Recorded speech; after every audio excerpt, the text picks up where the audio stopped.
The ultimatum. The crystalline chambers of the galactic concordat hummed with tension as Ambassador Kelvin Thrace stood before the assembled delegates. 200 species, each more ancient than humanity's recorded history, stared down at the lone human with expressions ranging from contempt to curious amusement. Kelvin straightened his charcoal uniform, the silver earth insignia catching the bioluminescent light. At 43 he'd negotiated treaties across 17 systems, but nothing had prepared him for this moment. The Concordat has reached a decision, announced High Arbiter Zux Thal, her 6 eyes blinking in sequence across her chitinous face. The Velkorian's voice resonated through translation nodes embedded in every delegate's neural interface. Humanity's petition for sovereignty over the Kepler-442 system is denied. A murmur rippled through the chamber. Kelvin's jaw tightened. Furthermore, Zux Thal continued, her mandibles clicking with barely concealed satisfaction. The human colony of New Prosperity on Kepler-442b is hereby designated as a Concordat protectorate. You have 72 hours to evacuate all military personnel and surrender administrative control. The chamber erupted. Delegate Morpheus of the Andraxian Collective slammed his crystalline appendage against his podium. Unprecedented. The colony has existed for 37 years. Existed illegally, hissed Representative Shakor of the Serpentine Dominion, her forked tongue tasting the air. The humans never completed the proper petition protocols. 23 subsections remain unfiled. Kelvin knew this was coming, but the reality still felt like ice in his veins. New Prosperity wasn't just a colony, it was home to 847,000 souls. Farmers, scientists, children who'd never seen Earth. The petition paperwork had been deliberately sabotaged, forms lost in bureaucratic labyrinths designed over millennia to confuse younger species. High Arbiter, Kelvin spoke, his voice carrying across the vast chamber. We request an extension. 3 months to 72 hours, Zux Thal interrupted. The doctrine is absolute. Comply or the Concordat Defense Fleet will enforce compliance. Kelvin glanced at his aide, Lieutenant Jasaira Okonkwo, whose dark eyes flashed with barely controlled fury. She was tapping her wrist console frantically, no doubt relaying the news back to Earth Command. We built that world from nothing, Kelvin said, his voice rising. Terraformed dead rock into paradise. You squatted, snapped Chancellor Vri of the Plutonian Assembly, his gelatinous body quivering with indignation. Like primitives? The Kepler-442 system falls within the outer spiral economic zone, which has been under Concordat jurisdiction for 12,000 years. Long before your species discovered fire, added Legate Crone, the Titan-born representative, his metallic features impassive. Kelvin knew the real reason. New Prosperity sat atop the largest deposit of quantum-reactive minerals ever discovered. Resources that could revolutionize faster-than-light travel. Resources humanity had discovered, refined, and begun to utilize. Resources the Concordat wanted. What happens to our people? Jasaira asked, stepping forward. 800,000 civilians? Relocation to designated refugee sectors, Zux Thal said dismissively. Applications for resettlement will be processed within the standard timeframe. Which is? Kelvin demanded. 20 to 30 years. The chamber fell silent. Even some of the alien delegates looked uncomfortable. 30 years in refugee camps scattered across hostile space. Families torn apart. Lives destroyed. This is our answer? Kelvin's voice was quiet now, dangerous. This is the justice of the Galactic Concordat? This is the law, Zux Thal replied. 72 hours, Ambassador Thrace. The countdown begins now. Kelvin stormed through the orbital station's corridors, Jasaira struggling to keep pace. Other human diplomats and staff members emerged from side passages, their faces pale. Sir, Earth Command is on encrypted channel, Jasaira said, holding out a quantum communicator. Kelvin pressed it to his ear. Admiral Corazon? We heard, Kelvin. Admiral Helena Corazon's voice was steel wrapped in silk. The President is convening the Security Council now. What's your assessment? They planned this, Helena. The missing paperwork, the sudden decision. This is a resource grab dressed up as legal procedure. Can we fight it through diplomatic channels? Kelvin laughed bitterly. The Concordat is the diplomatic channel. Their judge, jury, and executioner. Pause. Then we need to consider other options. Admiral, they have 600 warships in the Kepler-442 vicinity alone. We have 17 frigates and the colony defense grid. I'm aware of the numbers, Ambassador. Another pause. But there's something you should know. Something the Joint Chiefs have been developing. Classified. Very classified. Kelvin's pulse quickened. What kind of something? Project Ragnarok. A contingency protocol for exactly this scenario. The President wants you on the next transport to Earth.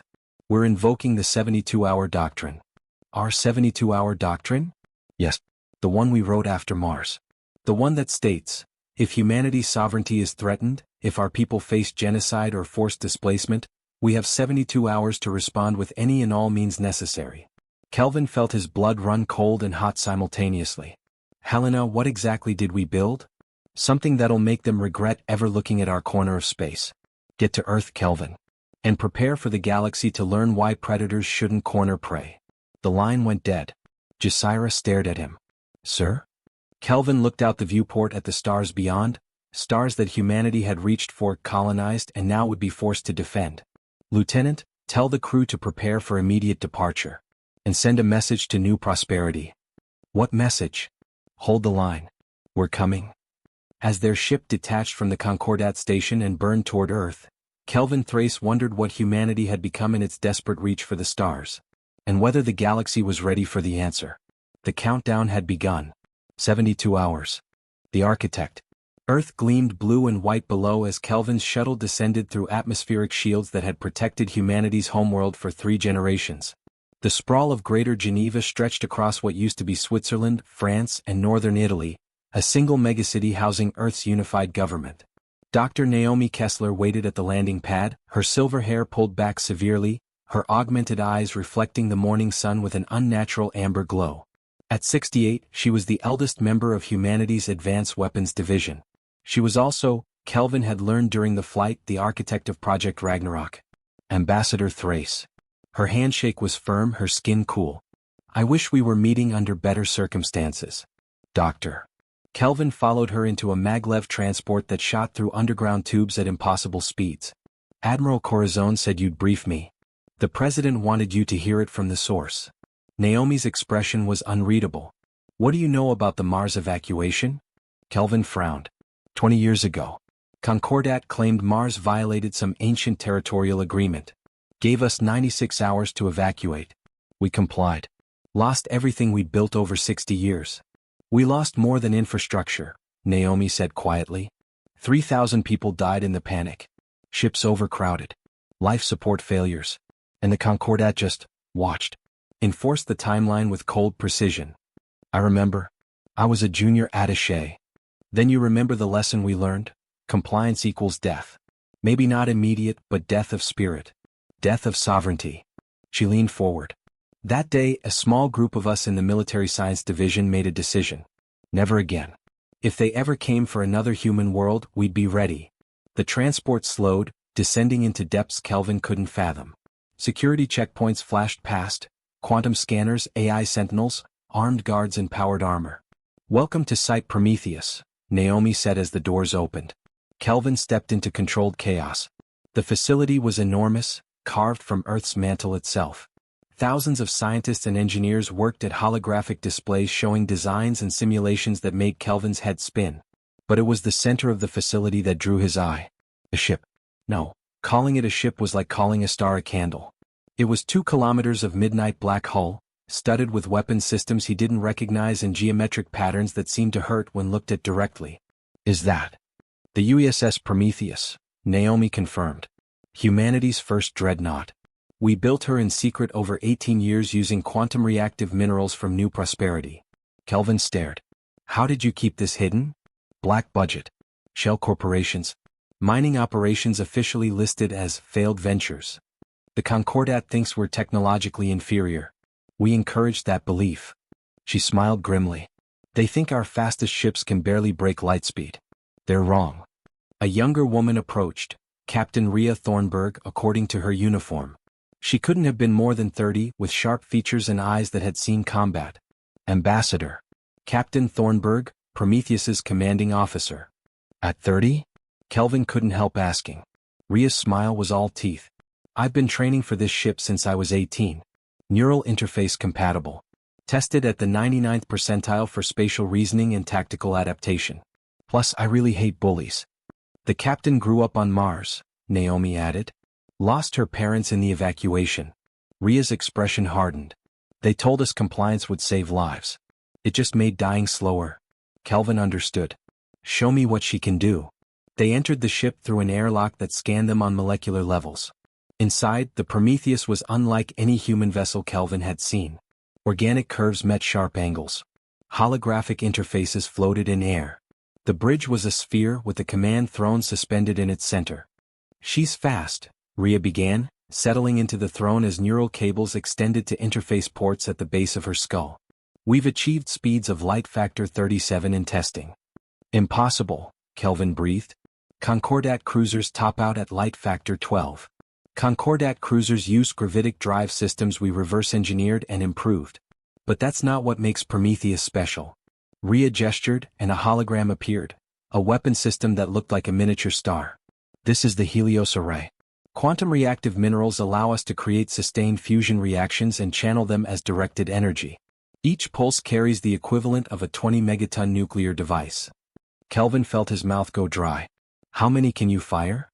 Continuously, for approximately 40 minutes before heat dissipation becomes critical. In those 40 minutes we could theoretically neutralize an entire fleet, Naomi finished. But Prometheus isn't going alone. The hologram shifted, showing 17 smaller ships, humanity's frigate complement. We've been retrofitting them, Naomi continued. Not to Prometheus's specifications but close. Each frigate now carries quantum reactive warheads and enhanced shielding. Together with Prometheus, we designate this force as Task Force Defiant. 17 frigates and 1 dreadnought against 600 Concordat warships, Kelvin said. The math doesn't work. Doesn't it? Ria leaned back, a predatory smile crossing her face. The Concordat has relied on technological superiority in numbers for millennia. They fight wars of intimidation and overwhelming force. But they haven't fought a war, a real war, in over 9,000 years. They've forgotten what desperation looks like. We haven't, Naomi added. Humanity's fought wars for our entire history. Wars of survival. Wars that should have destroyed us. We learned to fight dirty, to innovate under pressure, to sacrifice. Kelvin walked to the viewport, looking out at the assembly bay where technicians swarmed over the Prometheus like ants on a sleeping giant. The president approved this? President Malik signed the order 6 hours ago, Naomi confirmed. We're authorized to deploy Task Force Defiant to Kepler 442. The mission parameters are simple: defend New Prosperity. By any means necessary. They'll call it an act of war. They already committed an act of war by seizing our colony, Ria countered. We're just responding in kind. And if we lose? Silence fell over the bridge. Finally Naomi spoke. Then we lose fighting. On our feet. Defending our own. Not crawling on our bellies, begging for mercy from those who have none to give. She met Kelvin's eyes. You saw what happened to Mars. You know what'll happen to New Prosperity. This time, Ambassador, we choose how the story ends. Kelvin nodded slowly. When do we launch? 48 hours, Ria said. We need time to prep and load munitions. Which gives us 24 hours after arrival before the Concordat deadline. Cutting it close. That's the point, Naomi said. We want them comfortable. Want them to think we're rolling over again. Then we hit them before they understand what's happening. An alarm chimed. A hologram appeared, Admiral Corazon. Dr. Kessler, the Joint Chiefs are ready. Ambassador Thrace, the President wants you in the briefing. On our way, Naomi confirmed. As they left the Prometheus, Kelvin looked back at the massive warship. Humanity's answer to cosmic injustice. A ship built in secret, fueled by determination and quantum fire. Doctor, he asked as they boarded the transport, what happens if we actually win? Naomi's smile was cold. Then the galaxy learns a new lesson. One we learned millennia ago on Earth. Never mistake kindness for weakness. And never, ever back a human into a corner. The transport accelerated upward, carrying them toward decisions that would reshape humanity's place among the stars. Somewhere above, the countdown continued. 48 hours to launch. 72 hours to defiance. The defense. New Prosperity's capital, Haven City, sprawled across a valley between 2 mountain ranges that humans had named Hope's Cradle. Governor Dmitry Volkov stood on the balcony of the administration tower, watching as citizens went about their morning routines, unaware that their world stood on the precipice of annihilation. Sir, the Concordat fleet has arrived. Volkov turned to find Commander Yuki Tanaka, head of Colonial Defense, her jaw set in a grim line. Above them, holographic displays showed 600 alien warships settling into orbital positions, a noose tightening around New Prosperity's throat. Broadcast from the flagship, Yuki continued. They're hailing us. Put it through. The hologram materialized, High Arbiter Zhuang's chitinous features filling the display with cold authority. Governor Volkov. The Concordat offers this final courtesy. Comply with the evacuation order, and your people will be processed without incident. Resist, and we will be forced to enforce compliance through less pleasant means. Volkov was 61, a terraforming engineer who'd helped transform this world from barren rock into paradise. He'd grown crops in the first greenhouse. Delivered the first child born under New Prosperity's artificial sky. He'd be damned if he'd surrender it to cosmic bureaucrats. High Arbiter, our position is unchanged. New Prosperity is a sovereign human colony. We will not abandon our homes based on legal technicalities. Zhuang's mandibles clicked in what might have been amusement. You have 17 frigates. We have 600 warships. Your defense grid is impressive for a colony, but inadequate against Concordat firepower. This isn't bravery, Governor. It's suicide. Then it's our suicide to commit, Volkov replied calmly. You have 47 hours remaining on your ultimatum. Until then we continue as normal. He cut the transmission. Yuki whistled low. That went well. She expected compliance. Shock is good. Volkov pulled up tactical displays. Status of our defenses? Orbital platforms online and armed.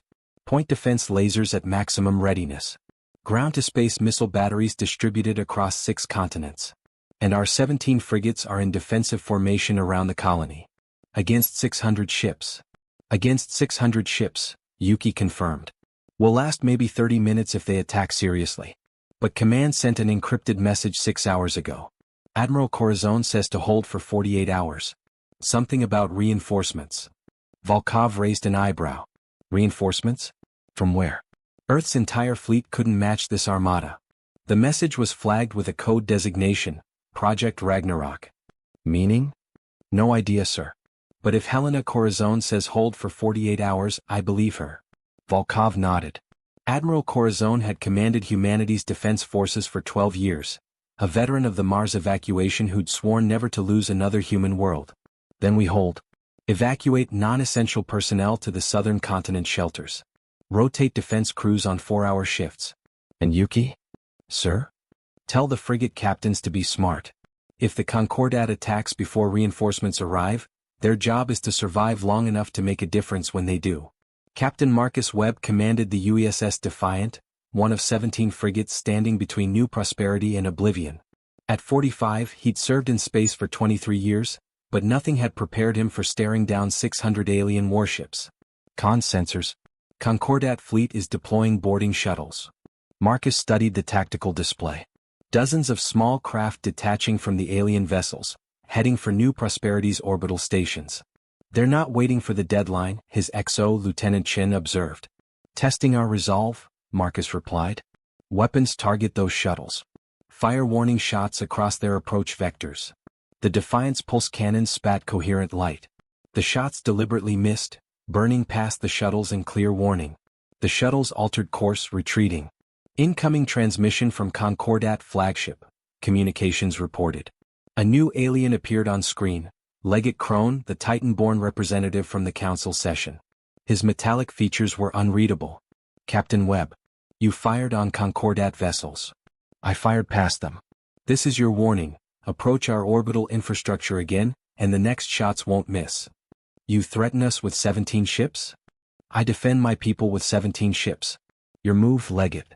Crone's optical sensors dimmed, the Titan-born equivalent of narrowing eyes. Interesting. Your admiral must be very confident to allow such boldness. The transmission ended. Chen leaned close. Sir, we just threatened a galactic superpower. They just tried to board our stations 36 hours before their own deadline. They're probing for weakness. Marcus settled into his command chair. Send to all frigates. Maintain defensive formation. Engage only if New Prosperity itself is threatened. And someone find out what the hell Project Ragnarok is. In Haven City's underground command center, Volkov coordinated with defense coordinators across 6 continents. The shelter system could protect 800,000 people from orbital bombardment, theoretically. But prolonged assault would crack even quantum-reinforced bunkers. "Governor, we have a situation." Volkov turned to the communication station. A young ensign, barely 20, looked pale. "The Concordat is broadcasting to all colonial citizens, offering individual evacuation for anyone who wants to leave. They've even deployed shuttles to population centers." "Trying to divide us," Volkov muttered. "How many are taking the offer?" "Sir, about 200,000 people are requesting evacuation." The number hit like a physical blow. Volkov understood. Families with children, elderly citizens, those who'd rather live as refugees than die in their homes. He couldn't blame them. "Let them go," he said quietly. "Anyone who wants to leave, let them leave. This has to be a choice." "Sir, that's a quarter of our population. And the other 600,000 are choosing to stay. To fight. That's who we defend." Volkov stood straighter. "Open a colony-wide channel. Every screen, every holographic display, every communication device on New Prosperity showed Volkov's face. "My friends, you've heard the Concordat's offer. I won't lie to you, what we face is overwhelming. The smart choice, the safe choice is evacuation. No one will judge you for taking it. But I'm staying. Because 37 years ago, I stood in this valley when it was nothing but red dust and harsh wind. I activated the first atmospheric processor. Planted the first seeds. Watched the first sunset turn our artificial sky orange and gold. This isn't just a colony. It's our home. Every street, every building, every tree, we built it with our hands. Our sweat. Our dreams. And I will not surrender it to cosmic bureaucrats who see us as squatters on worlds we made livable through our own ingenuity. To those leaving, I understand. Protect your families. What? Remember what we built here. To those staying, we hold the line. We've received word that help is coming. 48 hours. We just need to hold for 48 hours. We are humanity. We survived ice ages and plagues. We split the atom and crossed the stars. We will survive this too. Not by begging. Not by compliance. But by standing together and declaring to the galaxy, this is our world and they'll have to pry it from our hands." The transmission ended. Silence filled the command center. Then, slowly, reports filtered in. Across New Prosperity, citizens were moving to defense positions. Engineers reinforcing bunkers. Medical staff preparing emergency facilities. Even those evacuating were working double shifts until departure, ensuring systems would stay operational. "Sir," Yuki said softly, "militia volunteers are up 300%. We're actually having to turn people away from defense positions." Volkov felt something in his chest. Pride, perhaps. Or hope. "Then we make every hour count. When the Concordat comes, they'll learn what it means to face humans defending their home." Above New Prosperity, the 600 warships waited like patient predators. The countdown continued. 46 hours to reinforcement, 26 hours to deadline. And in the depths of space between Earth and Kepler 442, something dark and powerful accelerated beyond any speed the galaxy had seen in millennia, carrying with it humanity's defiance. The storm was coming. The arrival. The Prometheus cut through space like a knife through silk, her quantum-reactive drives pushing physics to their screaming limits. Behind her, 17 retrofitted frigates struggled to maintain formation, their crews enduring acceleration forces that would have killed unaugmented humans. Captain Rhea Thornburg sat in her neural throne, her consciousness half-merged with the ship's systems. She felt every thruster adjustment, every power fluctuation, every heartbeat of her 2,000-strong crew. The ship wasn't just transportation, it was an extension of her will. 6 hours to Kepler 442, her navigator, Lieutenant Kai Zhou, reported. "We're making light factor 39. At this rate, we'll arrive 12 hours before the Concordat deadline." "Plenty of time," Rhea murmured. Through her neural link, she sensed the ship's eagerness. The Prometheus wanted to fight. 18 years of construction, testing, waiting, and now, finally, purpose. Ambassador Kelvin Thrace sat at a secondary command station, looking decidedly ill. Acceleration this extreme required neural dampeners and metabolic enhancers, temporary augmentations that left non-military personnel queasy. "How can you stand this?" he asked. "Training," Rhea replied. "And anger. I watched my parents' transport ship fail during the Mars evacuation. Overcrowded. Life support collapsed. 200 people died in that ship alone because the Concordat wouldn't allow extra time for proper evacuation procedures. She met his eyes, her own heart as diamonds. I've been waiting 20 years for this moment, Ambassador. A little acceleration discomfort is nothing. Kelvin nodded slowly. What's the plan when we arrive? We drop out of FTL at the edge of the system. Let them detect us. Let them see what we brought. Then we negotiate from a position of strength. And if they attack? Ria's smile was cold. Then they learn why predators shouldn't corner prey. In New Prosperity's orbit, the Concordat fleet maintained its watchful positions. Aboard the flagship Eternal Judgment, High Arbiter Zwaxthal reviewed tactical displays with growing irritation. The deadline approaches, she told her war coordinator, a hulking Kryn named Vexthor. And still they resist. This human governor actually believes his 17 ships can stand against us. Foolish pride, Vexthor rumbled. Common among young species. They learn humility after the first crushing defeat. Or extinction, Zwaxthal mused. Which would solve several problems. Humanity has been troublesome. Too innovative. Too unpredictable. Perhaps an object lesson is required. The Council authorized force if necessary, Vexthor confirmed. Once the deadline passes, we have full discretion. Then we begin preliminary bombardment. Target their orbital platforms first. Show them we're serious. Zwaxthal's mandibles clicked with satisfaction. Begin power-up sequences. In 12 hours, New Prosperity learns the price of defiance. Governor Volkov watched the Concordat fleet with growing dread. Energy signatures spiking across hundreds of ships. Weapons systems activating. They weren't waiting for the deadline. Yuki, they're preparing to attack early. Commander Tanaka nodded grimly. Charging their main batteries. If they fire all at once, our shields won't last 10 minutes. Time to reinforcements? 6 hours. But the Concordat will hit us in 2, maybe 3. Volkov made a decision. Activate all defense grids. Scramble frigate wings. And get everyone who's left planetside into the bunkers. Alarms wailed across New Prosperity. Citizens who'd chosen to stay rushed to reinforced shelters. Defense crews manned their stations. 17 frigates broke orbit, taking defensive positions between the planet and the Concordat Armada. Captain Marcus Webb, aboard the Defiant, opened a channel to all human ships. All vessels, this is Defiant Actual. You know the odds. You know what we face. But you also know what we're defending. Our people, our homes, our right to exist without permission from those who view us as children. He paused, looking at his crew, men and women who'd volunteered for what was essentially a suicide mission. Today we show the galaxy that humanity doesn't bow. We don't break. And we don't surrender. All ships weapons free. If they want New Prosperity, they'll pay in blood for every meter. The 17 frigates formed up, tiny motes of defiance against an ocean of steel. Aboard the Prometheus, proximity alarms screamed. Contact. Kai shouted. Concordat fleet ahead, 600 vessels in orbital formation around New Prosperity. I see them, Ria whispered, her neural interface feeding her tactical data faster than human eyes could process. They're powering weapons. They're going to attack early. Recommendations. Dr. Naomi Kessler asked from her science station. We announce ourselves. Loudly. Ria's hands moved across holographic controls. Helm, drop us out of FTL right at the system's edge. Maximum deceleration burn. I want every sensor in the system pointed at us. That'll light us up like a star, Kai protested. Exactly. The Prometheus dropped from faster-than-light speeds in a blaze of exotic particles and Cherenkov radiation. For a brief moment, the ship was the brightest object in the system besides the sun. On New Prosperity, sensors went wild. Governor, massive gravitic distortion at system's edge. Something just dropped out of FTL. Volkov stared at the sensor returns. That's impossible. No ship can generate that much energy displacement. Sir, we're receiving an ID beacon. It's human. Designation, USS Prometheus.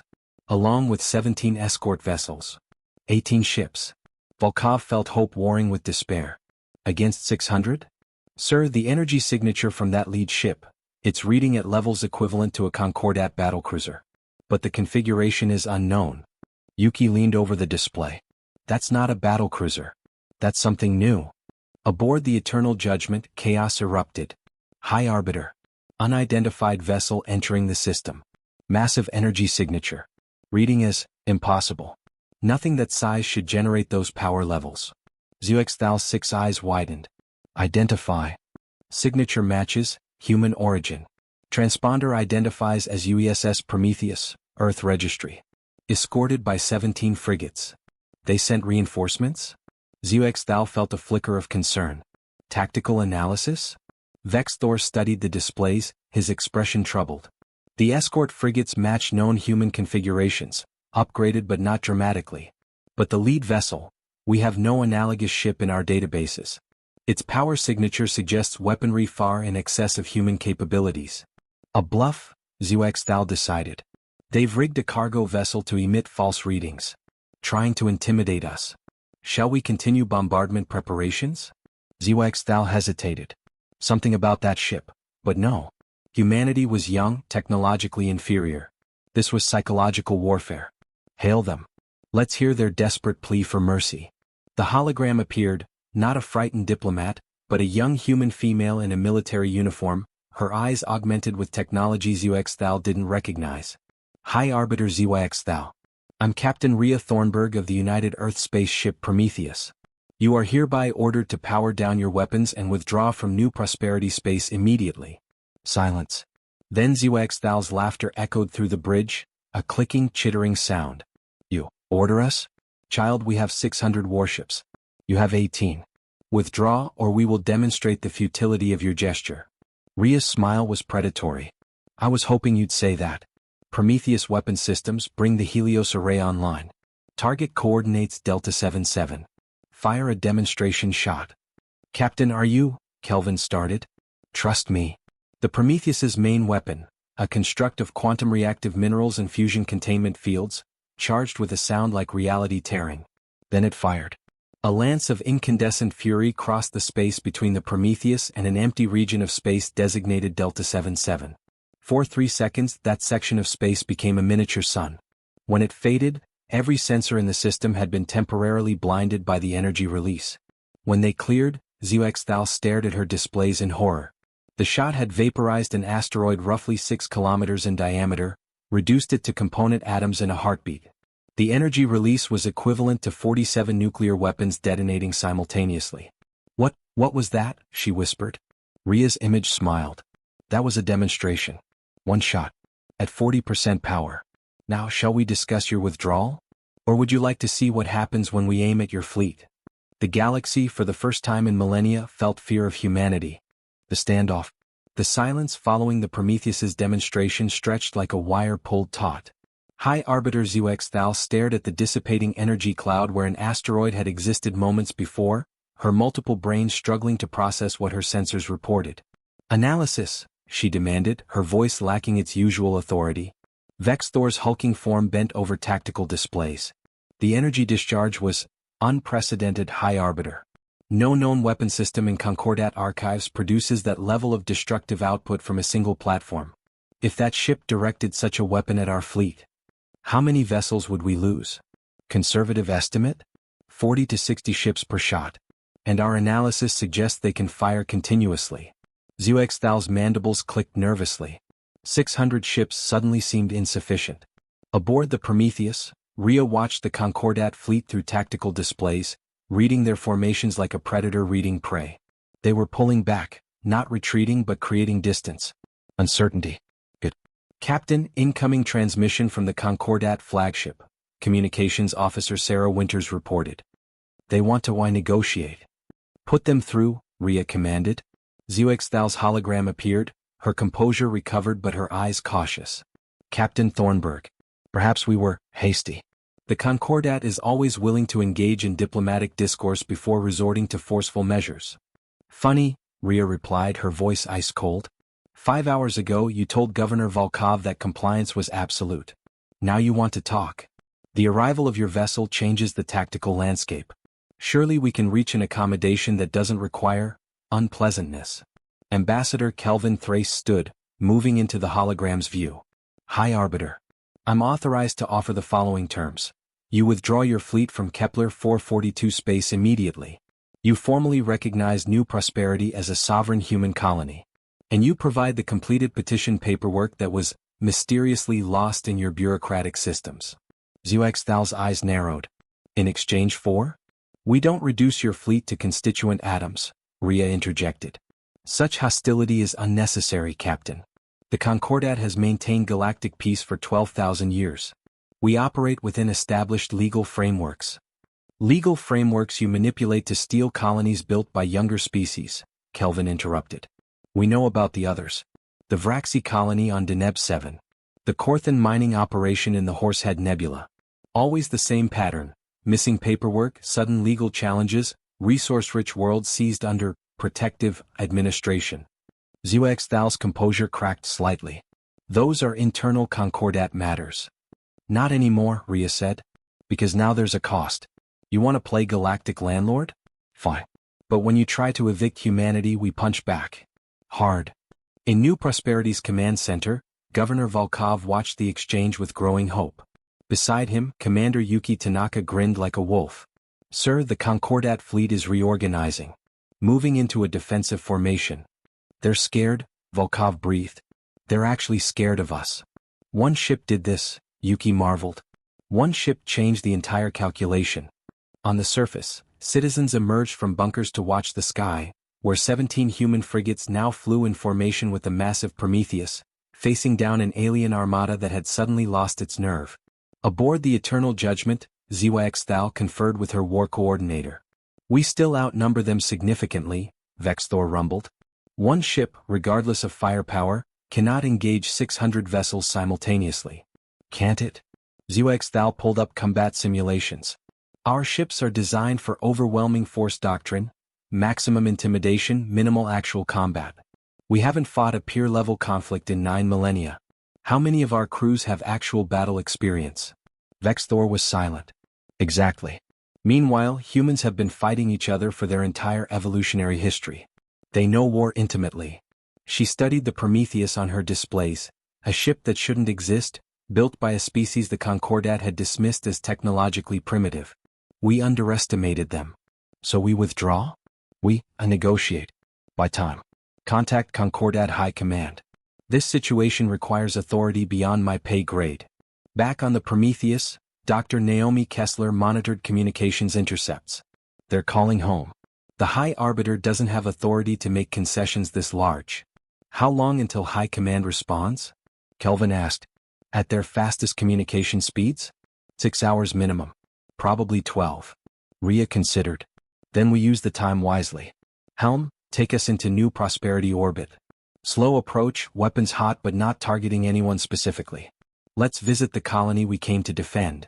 The Prometheus began its approach, and the Concordat fleet parted before it like water before a shark. Not retreat, just profound uncertainty about whether engaging this unknown vessel would be victory or suicide. Captain Marcus Webb, watching from the Defiant, opened a channel to the Prometheus. Captain Thornburg, this is Captain Webb of the Colonial Defense Force. Permission to form honor escort. Granted, Captain. All frigates, formation Delta 7. Let's show these people what they were willing to die for. The 18 human ships descended toward New Prosperity in perfect formation. Below, in Haven City's central square, 800,000 people gathered to watch their saviors arrive. Governor Volkov stood at the landing pad as shuttles descended from the Prometheus. Captain Rhea Thornburg emerged first, young and fierce, followed by Ambassador Thrace and Dr. Kessler. Governor, Rhea saluted. Sorry we're fashionably late. Volkov laughed. Actually laughed for the first time in days. Captain, your timing was impeccable. I believe you've terrified the galaxy's oldest bureaucracy. That was the idea. Rhea looked up at the artificial sky, the mountains in the distance, the city built from nothing by human determination. This is worth fighting for. It is, Volkov agreed. The question is, what happens now? The Concordat won't just slink away. They can't afford to appear weak to other species. Kelvin nodded. Which means they'll come back with a larger fleet or they'll try political pressure through their client species. One ship won us a breathing space, not the war. Then we use the breathing space, Naomi interjected. The Prometheus isn't alone. She's the prototype. We have components for 3 more dreadnoughts in various stages of construction. Give us 6 months and we'll have a fleet that can challenge Concordat dominance in this sector. 6 months is a long time to hold out against political pressure, Volkov cautioned. Then we apply pressure of our own, Rhea suggested. The Concordat operates on the principle that they're the only game in town. What if we start offering our upgraded drive technology to other species? The Vraxi who lost Deneb 7. The Corthan. Others who've been victimized by Concordat legal procedures. Kelvin smiled slowly. Create our own coalition. United not by submission to Concordat authority, but by mutual defense against it. Exactly. Humanity becomes the rallying point for species tired of cosmic bureaucracy. Above them, the Prometheus hung in orbit like a statement of intent, a declaration that humanity would not go gentle into any night, cosmic or otherwise. On the eternal judgment, Zeux thou received her orders from Concordat High Command. Maintain position, do not engage, await the arrival of diplomatic envoy Keshrak with authority to negotiate a settlement. She studied the Prometheus on her tactical displays. One ship had changed everything. One ship had revealed that humanity was no longer the primitive species the Concordat had assumed. Vex Thor, she said quietly, I think we've made a terrible mistake. High Arbiter? For 9,000 years, the Concordat has maintained peace through overwhelming force. We've never needed to actually fight because everyone believed we were unbeatable. Now there's proof we're not. Proof that even a young species, given the right motivation, can challenge us. She gestured at the Prometheus. That ship is just the beginning. Humans don't think like us. They don't accept cosmic order as inevitable. They see it as a challenge to overcome. We've awakened something we may not be able to put back to sleep. In Haven City, celebrations erupted. Not victory, they all knew the conflict wasn't over. But survival. Defiance rewarded. Hope that maybe, just maybe, they'd get to keep what they'd built. Rhea Thornburg stood on Governor Volkov's balcony, watching the celebrations below, feeling the weight of what came next. Captain? Kelvin joined her. What are you thinking? That we won a battle, not the war. That the Concordat will adapt. That we've started something we can't stop. She turned to him, her augmented eyes reflecting the celebration's lights. But also that it was worth it. Every species in this galaxy has the right to chart their own course. If we have to fight to prove that, so be it. Very philosophical for a warship captain. I'm a warship captain who lost her parents to bureaucratic cruelty. Philosophy is how I keep from becoming a monster in pursuit of justice. She smiled grimly. But I'm very good at being a monster when necessary. The countdown had stopped. The 72-hour deadline had passed, not in surrender but in standoff. And somewhere in the depths of space, 3 more dreadnoughts waited in their assembly cradles, growing toward completion. The galaxy had changed. It just didn't know it yet. The coalition. 3 weeks after the standoff at New Prosperity, Ambassador Kelvin Thrace sat in a nondescript conference room aboard the orbital station Frontier's Hope, watching the holographic displays cycle through species representatives. This meeting would either forge a new galactic order or paint a target on humanity's back. They're arriving, Lieutenant Jasira Okonkwo reported from her monitoring station. 15 species confirmed. Another 8 sent observers. Kelvin studied the list. The Vraxi who'd lost Deneb 7. The Corthan from the Horsehead Nebula. The Silvari whose colony petition had been processing for 47 years. The Merix Collective, the Theshan Republic, the Broken Star Dynasty, all species that had felt the weight of Concordat legal frameworks. And one surprising addition. Is that a Velkorian ship? Kelvin asked, staring at the distinctive crystalline hull configuration. Jasira nodded. Representative Morpheus. The one who protested at the original hearing. Interesting. A Concordat species joining a meeting explicitly about challenging Concordat authority. Not all members are happy with how the Concordat operates, a new voice interjected. Dr. Naomi Kessler entered, followed by Captain Rhea Thornburg. Some joined for protection, others from necessity. Not all believe in the current power structure. The conference room filled over the next hour. Kelvin found himself face to face with beings who represented hundreds of worlds, billions of souls, all united by a common grievance, the Concordat's tendency to take what younger species built. Morpheus spoke first, his crystalline form refracting the room's light into rainbow patterns. I must begin by stating clearly, I am here in a personal capacity, not as a Concordat representative. What my government has done to humanity and others is unconscionable. Strong words from a Concordat delegate, rumbled Vex Kor, the Corthan mining director. His species were silicon-based, living asteroids essentially, whose mining operation had been seized for unsafe practices that somehow became safe once Concordat corporations took over. Strong but necessary, Morpheus replied. The Concordat was founded on principles of mutual benefit and fair governance. It has become a tool of exploitation dressed in legal language. Pretty speeches won't change reality, hissed Administrator Sil9 of the Vraxi. Her serpentine form coiled in agitation. You still vote with the majority. You still enforce their edicts. Which is why I'm here, Morpheus said calmly. To learn if there's an alternative. Kelvin stood. There is. We call it the Coalition of Free Systems. Not a challenge to the Concordat's existence, but a mutual defense pact against its overreach. We share technology, coordinate responses to legal intimidation, and present a united front. Led by humanity? A Thesian representative asked, her avian features skeptical. You've had one military success. That doesn't make you qualified to lead a galactic movement. We're not leading anything, Rhea interjected. We're offering what we have, the Prometheus-class dreadnought technology, upgraded drive systems, and hard-won experience in telling cosmic bureaucracies to go to hell. That got some laughs. But make no mistake, Rhea continued, her augmented eyes scanning the room. This isn't charity. We're offering technology in exchange for strategic resources, mutual defense agreements, and political support in Concordat legal battles. Everyone benefits or the deal doesn't happen. Show them, Naomi urged. A hologram appeared, schematics for the quantum reactive drive system, the Helios array weapon platform, enhanced shield generators. Technology that would allow any species ships to compete with Concordat vessels. You'd give this away? VexCorp asked, disbelief evident. Not give. Trade. You have resources we need. Rare minerals, manufacturing capacity, political influence. We combine them, we all grow stronger. Kelvin gestured at the schematics. But there are conditions. First, this technology cannot be used for conquest or oppression. Second, any species that joins the coalition agrees to mutual defense. If the Concordat comes for one, they come for all. Third, we establish diplomatic channels independent of Concordat oversight. Silence. Then VexCorp's rumbling laugh. You want to build a rival power structure. The Concordat will never allow it. The Concordat doesn't have veto power over our voluntary associations, Morpheus countered. Legally, there's nothing preventing independent species from forming trade and defense agreements. Legally, the Concordat can do whatever it wants, Sil9 hissed. They make the laws. Only if we let them, Rhea said quietly. The Concordat's power comes from two sources, military might and the belief that resistance is futile. We've challenged the first. Together we can eliminate the second. Over the next 6 hours they hammered out the framework. A rotating council of representatives.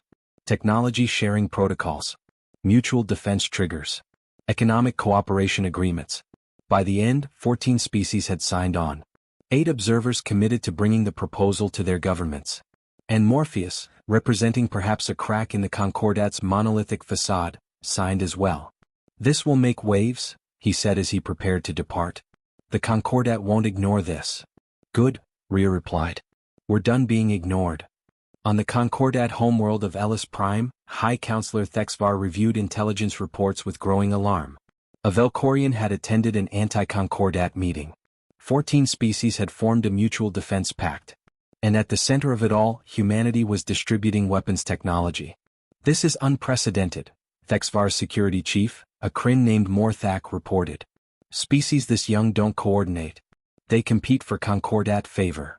Humanity doesn't play by established rules, Thexvar observed.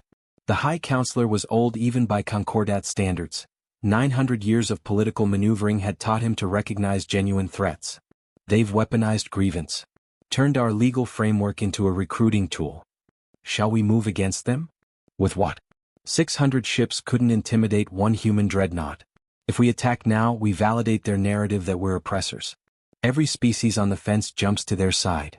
So we do nothing? We adapt. Thexvar pulled up data on the Coalition of Free Systems. We can't eliminate them, so we undermine them. Plant doubts. Exploit rivalries. Humanity may have united these species temporarily, but historical grievances run deep. The Vraxi and Korthan have territorial disputes dating back centuries. The Merrick's Collective has religious prohibitions against certain technologies. You want to fracture the coalition from within. Exactly. Meanwhile, we accelerate our own weapons development. If humanity can build dreadnoughts, so can we. And we have resources they can't match. But even as Thexvar made plans, he felt something unfamiliar, doubt. For 12,000 years, the Concordat had been the unquestioned power. Now, a species barely a century into space travel had challenged that assumption. And won. Back on Earth, inside Prometheus's depths, construction crews worked around the clock on 3 more dreadnoughts. The USS Defiance, USS Liberty, and USS Resolution slowly took shape in massive assembly cradles. 6 months to completion on Defiance, a construction supervisor reported to Admiral Helena Corazon. 8 months on Liberty and Resolution. Accelerate it, Helena ordered. The Concordat won't wait for us to reach parity. They're planning something. Admiral, we're already pushing the crews to their limits. Then push harder. Every day those ships aren't operational is a day the coalition is vulnerable.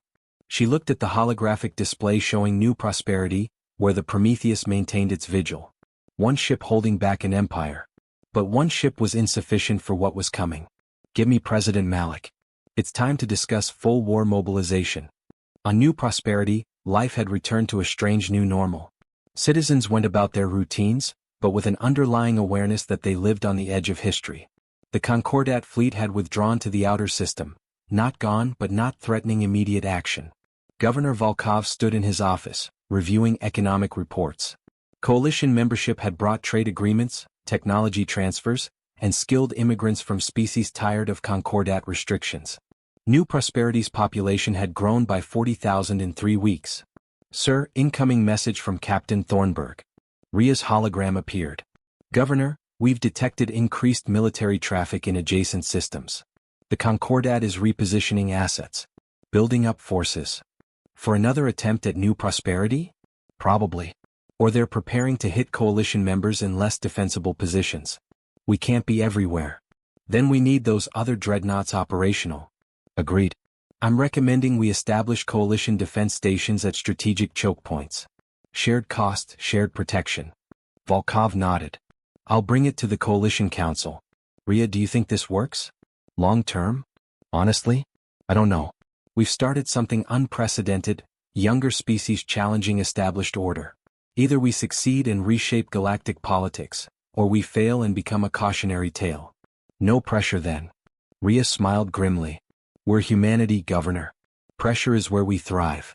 As the transmission ended, Volkov looked out at Haven City. 3 weeks ago they'd faced annihilation. Now they were the capital of a nascent coalition that might change the galaxy. The 72 Hour Doctrine had been invoked. Humanity had responded with overwhelming force. But the doctrine had another component, one less discussed. What came after? How to build from defiance something sustainable. They were writing that chapter now. And the galaxy watched, uncertain whether this was the birth of a new order or the beginning of a catastrophic war. Either way, there was no going back. The reckoning. 6 months after the standoff, the galaxy had changed in ways the Concordat couldn't have imagined. The coalition of free systems now boasted 47 member species and controlled 17 strategic systems. 3 more human dreadnoughts had joined the Prometheus in active service. And most troubling for the ancient power structure, other species were innovating. The Corthan had developed quantum reactive mining techniques that made resource extraction 20 times more efficient. The Vraxi had created biological ship armor that could self-repair. The Merrick's Collective had perfected energy-to-matter conversion at scales previously thought impossible. Technology was exploding across coalition space in ways the Concordat's rigid hierarchies couldn't match. High Counselor Thexvar stood before the full Concordat assembly, 300 species representatives filling the vast chamber with hostile anticipation. The situation is untenable, he declared. Coalition systems are operating outside Concordat regulatory frameworks. They're developing weapons unchecked. They're establishing their own trade networks. This cannot continue. What do you propose? Asked High Arbiter Zyx Thal, her authority diminished after the New Prosperity debacle. Containment. We establish a quarantine around coalition space. No ships in or out. Economic embargo. Full isolation until they agree to Concordat authority. Delegate Morpheus rose from his seat. 6 months ago he'd been a quiet dissenter.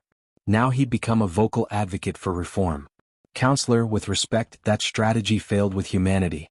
They don't respond to isolation, they innovate around it. We need diplomatic engagement, not confrontation. Engagement implies equality, Thexvar snapped.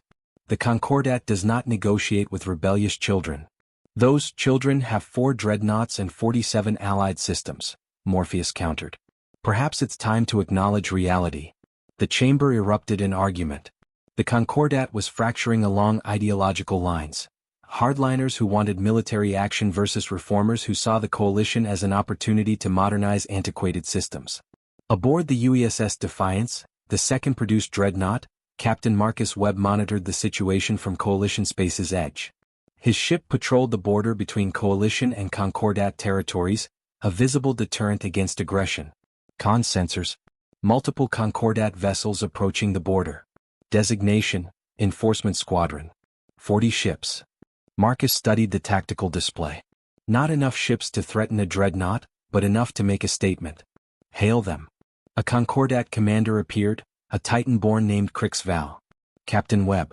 You are in violation of Concordat Regulation 447B, which prohibits unauthorized military vessels in restricted space. We're in Coalition territory, Commander. Well within our legal rights. Coalition territory is a fiction. The Concordat does not recognize your rebellion. Then you have a problem, Marcus replied calmly, because we're not going anywhere. Crixval's metallic features hardened. We have authorization to enforce compliance. With 40 ships against a dreadnought? Commander, I respect professionalism, but let's not pretend this ends well for you. A long pause. Then Crixval's shoulders slumped slightly, a gesture of frustration. Between us, Captain? I have orders I think are foolish. My superiors want to test your resolve. But I've seen intelligence reports on what your Helios arrays can do. 40 ships aren't enough. No, they're not. So we have a standoff. Seems like it. Another pause. Then Crixval did something unexpected. He smiled. Your Admiral Corazon? She was at Mars, wasn't she? During the evacuation? She was. I was there too. Concordat sighed. Watched your refugee ships struggle with overcrowding while we enforced the deadline down to the minute. Crixval's expression darkened. I didn't join the Concordat military to terrorize refugees. But orders are orders. Are they? Marcus leaned forward. Commander, I'm about to tell you something that'll probably end my career if anyone finds out. But I think you need to hear it. I'm listening. The coalition isn't about rebellion. It's about species having the right to self-determination without asking permission from cosmic bureaucrats. If you believe in that, if you're tired of enforcing laws you know are unjust, there's a place for you with us. Crixval stared. You're recruiting me? I'm offering you a choice. Something the Concordat rarely does. The transmission ended without response. But 30 minutes later, one of Crixval's 40 ships broke formation and crossed into Coalition space. Then another. Then 7 more. On Ellis Prime, Thexvar watched his enforcement squadron fracture in real time. 9 ships defecting. 9 crews choosing Coalition over Concordat. This is a disaster, Morthak reported. If word spreads that Concordat military personnel are defecting, then we accelerate the timeline. Thexvar pulled up classified files. Project Sovereign. Status. The supercarrier is 93% complete. Armament includes 72 fusion lances, quantum reactive shields and adaptive armor. Crew complement, 15,000. It will be the largest warship ever constructed. Operational timeline? 4 weeks. Make it 2. And prepare for a demonstration. We'll show the Coalition, and any wavering Concordat species, that challenging our authority has consequences. In the Coalition Council chambers aboard Frontier's Hope, the 47-member species debated their response to the defections. This is what we wanted, argued Vex Corps. Concordat personnel choosing freedom over oppression. This is provocation, countered Ambassador Sil9. The Concordat will retaliate. They have to, or they lose all credibility. Kelvin Thrace stood at the center of the circular chamber. Representatives, the defections represent something important. Proof that the Concordat isn't monolithic. There are individuals within their system who disagree with their methods. We need to cultivate that. While preparing for war, Rhea Thornburg added. She'd been promoted to Coalition Defense Coordinator, overseeing military integration across member species. Intelligence suggests the Concordat is building something big. We need to be ready. Ready how? Asked a Theshan delegate. We have 4 dreadnoughts. The Concordat has thousands of ships. Quality over quantity, Naomi Kessler interjected via hologram from Earth. Coalition members have contributed innovations the Concordat can't match. Corthan mining efficiency means we can produce more ships faster. Vraxi bioarmor makes our vessels more durable. Merrick's energy conversion provides unlimited power for weapons systems. Individually we're vulnerable. Together we're formidable. Together we're a target, Morpheus said quietly. The hardliners in the Concordat are looking for an excuse to crush us. They're patient, they'll wait for the perfect moment to strike. Then we don't give them one, Kelvin said. We continue building alliances. We continue innovating. And we prepare for the possibility that diplomacy fails. 2 weeks later, the Concordat supercarrier Absolute Authority dropped out of FTL at the edge of Coalition space. It was massive, 3 times the size of a dreadnought, bristling with weapons that could level planets. And it wasn't alone. Accompanying it were 200 Concordat warships, the largest military force assembled in 9,000 years. High Counselor Thexvar himself commanded the fleet from the Absolute Authority's bridge. Open a channel to Coalition leadership.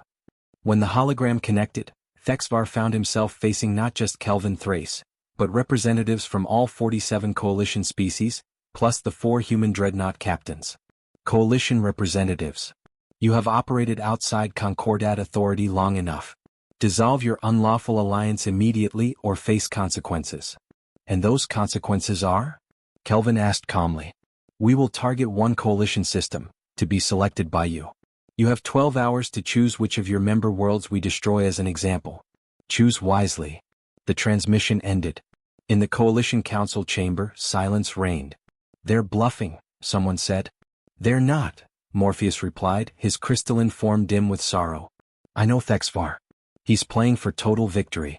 Choose a world or he chooses all of them. Rhea stood. Then we don't choose. We fight. 4 dreadnoughts against 200 ships and a supercarrier? Solnine hissed. That's suicide. Maybe, Rhea agreed. But it's our choice to make. And I'm done letting cosmic bureaucrats dictate terms. Kelvin looked around the chamber. 47 species, hundreds of worlds, billions of souls. All gambling that humanity's defiance would save them or doom them together. Vote, he said simply. Fight or surrender. Make your choice. One by one the representatives voted. 47 votes. 47 to fight. 0 to surrender. Kelvin smiled grimly. Then we fight. Captain Thornburg, coordinate defense. Dr. Kessler, release all remaining technology restrictions. If we're doing this, we do it with everything we have. Rhea opened a channel to all 4 dreadnoughts. Prometheus, Defiance, Liberty, Resolution, battle stations. Target priority, the Absolute Authority. We kill their flagship, we win. Let's show them what humanity learned in 10,000 years of warfare. And what's that? Marcus Webb asked from the Defiance. That sometimes, the only way to win peace is to demonstrate the cost of war so vividly that everyone agrees to stop fighting. The 4 dreadnoughts, accompanied by 70 Coalition warships incorporating innovations from a dozen species, moved to intercept. On the Absolute Authority, Thexvar watched them come. They're actually fighting. The fools. Sir, energy readings from those dreadnoughts. I see them. All ships, combat formation. Prepare to demonstrate why the Concordat has ruled for 12 millennia. The 2 fleets met in the space between stars, and the galaxy held its breath. This was the reckoning. The moment when the old order and the new collided. When humanity's 72-hour response to cosmic injustice would either reshape galactic civilization or become a cautionary tale whispered across the stars. The Battle of Frontiers' hope had begun. And nothing would ever be the same. Epilogue. The battle lasted 7 hours. When it ended, the Absolute Authority drifted in space, her engines dead, her weapons silent, and High Counselor Thexvar in a life pod requesting asylum rather than return to face Concordat judgment. 42 Concordat ships destroyed. 111 damaged. 17 surrendered. The Coalition lost 9 warships. The USS Liberty sustained critical damage but survived.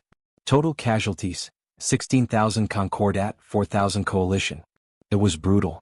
Horrific. Exactly the kind of conflict both sides had hoped to avoid. And it worked. Within days, the Concordat Assembly voted to recognize the Coalition of Free Systems as a legitimate governing body. Within weeks, a formal treaty established borders and diplomatic protocols. Within months, reform movements spread across Concordat space, species demanding accountability, transparency, and the right to self-governance. The galaxy didn't transform overnight, but it transformed. A year after the 72-Hour Doctrine's invocation, Ambassador Kelvin Thrace stood in the rebuilt council chambers, now representing humanity in formal Concordat sessions. Representative Morpheus approached. You changed everything, you know? We just refused to back down. That's what changed everything. For 12,000 years, the Concordat operated on the assumption that order required submission. You proved that cooperation works better. Morpheus gestured at the chamber, where coalition and Concordat representatives debated legislation as equals. This is unprecedented. This is necessary, Kelvin corrected. Species deserve the right to chart their own destinies. We just had to convince the galaxy of that truth. Captain Rhea Thornburg joined them, her uniform bearing new insignias, Coalition Defense Force Admiral rank. The Defiance and Resolution are departing for border patrol, she reported. Routine operations. No hostility detected. Strange, isn't it? Kelvin mused. 6 months ago we were preparing for war. Now we're coordinating traffic patterns. Peace is stranger than war, Rhea agreed. But I'll take strange over bloodshed any day. As they left the chambers, Kelvin looked out at the stars, stars where human colonies thrived, where coalition species traded and collaborated, where even Concordat members were slowly, grudgingly, adapting to a universe that no longer bent to their absolute authority. The 72-Hour Doctrine had stated, when threatened, humanity responds with all means necessary within 72 hours. What it hadn't stated, but what they'd proven.